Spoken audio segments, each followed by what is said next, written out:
ഇപ്പോൾ തോറ്റു നിൽക്കുകയായിരിക്കും അല്ലേ? ഇപ്പോൾ ഒരു പാപത്തിന്റെ പടുകുഴി പെട്ട് നിൽക്കുകയായിരിക്കും. ഇന്ന് വീട്ടിലൊരു പ്രശ്നം ഉണ്ടായിട്ടുണ്ടാവും, ഇന്ന് കരിയറിൽ, ഇന്ന് പഠനത്തിൽ, ഇന്ന് ചിലപ്പോൾ റിലേഷൻഷിപ്പിൽ ഒരു സങ്കടത്തെ ഫേസ് ചെയ്തുകൊണ്ടിരിക്കുകയായിരിക്കും. എല്ലാവരും ഉപേക്ഷിച്ച് കളഞ്ഞു, കർത്താവ് പോലും കൈവിട്ടു എന്നൊക്കെ പറഞ്ഞ് ചങ്ക് തല്ലി നിലവിളിക്കുന്നുണ്ടാവും. ഈശോ പറയുന്ന വാക്ക് ഹൃദയത്തിലേക്ക് ഏറ്റെടുക്കുക. എൻ്റെ കുഞ്ഞെ, പൊന്നോമലെ, നിന്റെ ദൈവം ഞാനല്ലേ.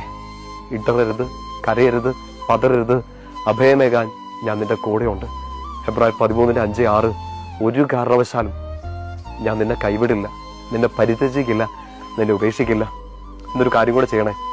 ഈ വചനഭാവം മാത്രമല്ല, സങ്കീർത്തനം 118 അറിയാമല്ലോ, ബ്യൂട്ടിഫുൾ ആയ ഒരു സങ്കീർത്തനം. അന്നെടുത്ത് വായിക്കാമോ?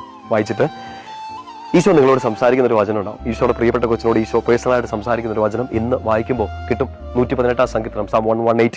പ്രായം എന്ത് തന്നെ ആവട്ടെ, സ്റ്റാറ്റസ് എന്ത് തന്നെ ആവട്ടെ, നീ തകർന്ന് തരിപ്പണായിട്ട് നിൽക്കായിരിക്കും, എന്താവസ്ഥ ആയിക്കോട്ടെ, എൻ്റെ കുഞ്ഞെ, പൊന്നോമലെ, നിന്റെ ദൈവം ഈശോയാ. ഇടറരുത്, കരയരുത്.